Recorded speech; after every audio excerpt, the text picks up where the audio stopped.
நம்ம Ashwin sweets and snacks export பண்றதுக்கு 7373041434 மற்றும் www.ashwinsweets.com கான்டாக்ட் பண்ணுங்க. சேலம் மாவட்டம் எடப்பாடியில் சுற்றுப்பயணம் மேற்கொண்ட அதிமுக பொதுச் செயலாளர் எடப்பாடி பழனிசாமிக்கு பாமக கொடியுடன் வரவேற்பளிக்கப்பட்டது அரசியல் வட்டாரத்தில் பேசுபொருளான நிலையில் அதிமுக கூட்டணிக்கு பாமக செல்கிறதா என்ற கேள்வி எழுந்துள்ளது.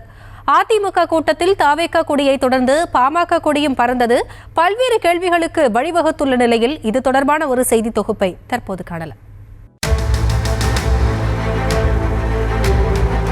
மக்களை காப்போம், தமிழகத்தை மீட்போம் என்ற தலைப்பில் அதிமுக பொதுச் செயலாளர் எடப்பாடி பழனிசாமி தமிழ்நாடு முழுவதும் சுற்றுப்பயணம் மேற்கொண்டு வருகிறார். இந்த பயணத்தின் போது கூட்டணி கட்சி நிர்வாகிகள் அவர்களுடைய கொடியுடன் கூட்டங்களில் பங்கேற்று வரும் நிலையில் கடைசியாக சில கூட்டங்களில் தாவேகா கொடியும் பறந்தது அரசியல் வட்டாரங்களில் பேசு பொருளானது.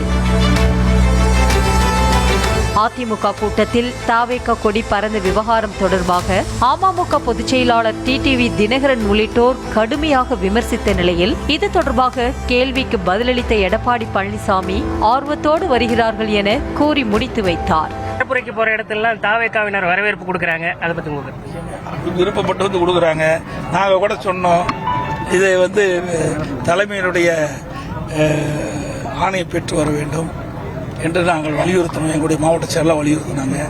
ஆனால் அவர்கள் ஆர்வத்தோடு வந்து கலந்துருக்கிறாங்க. இந்த நிலையில் சேலம் மாவட்டம் எடப்பாடி அடுத்த பெரிய சோரகையில் உள்ள ஸ்ரீ சென்றாய பெருமாள் கோயிலில் வழிபாடு நடத்திய எடப்பாடி பழனிசாமி அப்பகுதியில் உள்ள ஏரிகள் நிரம்பி உபரி நீர் வெளியேறி வரும் நிலையில் அதனை பூக்கள் தூவி வரவேற்றார். எடப்பாடி தொகுதிக்குட்பட்ட பகுதியில் எடப்பாடி பழனிசாமி பிரச்சார வாகனத்தில் சென்றபோது அதிமுகவினர் மட்டுமன்றி பாஜக உட்பட கூட்டணி கட்சி நிர்வாகிகள் அவர்களுடைய கட்சி கொடியுடன் வரவேற்பளித்தனர். இந்த நிலையில் ஜலகண்டாபுரம் வழியாக இபிஎஸ் சென்றபோது பாமக கொடியுடன் சிலர் வரவேற்பு அளித்தது தற்போது பேசு பொருளாகியுள்ளது. கடந்த சில நாட்களுக்கு முன்பு மருத்துவமனையில் சிகிச்சைக்காக அனுமதிக்கப்பட்டிருந்த பாமக நிறுவனர் ராமதாஸை அதிமுக பொதுச் செயலாளர் எடப்பாடி பழனிசாமி நேரில் சந்தித்து நலம் விசாரித்ததோடு சுமார் அரை மணி நேரம் தனியாக சந்தித்து பேசியதாக தகவல் வெளியானது. மேலும் இது தொடர்பாக செய்தியாளர்கள் எழுப்பிய கேள்விக்கு இது மாதிரியெல்லாம் கேட்காதீர்கள், அதை பற்றி எப்படி சொல்ல முடியும் என ஆவேசமாக கேள்வி எழுப்பியதோடு உடல்நலம் குறித்து விசாரிக்க மட்டுமே சென்றதாக கூறி மழுப்பினார். டாக்டர் ராமதாஸ் மருத்துவமனையில் இருக்கும்போது 30 நிமிடம் தனிமையில சந்திச்சதாகவும் கூட்டணி பேச்சுவார்த்தை சொல்ல முடியுமா அப்படின்னு அவர் உடல்நல சரியில்லை விசாரிக்க. சட்டமன்ற தேர்தல் நெருங்கி வரும் நிலையில் கூட்டணியை பலப்படுத்தும் நோக்கத்தில் அதிமுகவினர் காய் நகர்த்தி வரும் நிலையில் கூட்டத்தில் தாவேகா மற்றும் பாமக கொடிகள் பறந்தது கூட்டணியில் இணைவதற்கான தொடக்கமா என்ற கேள்வியும் எழுந்துள்ளது.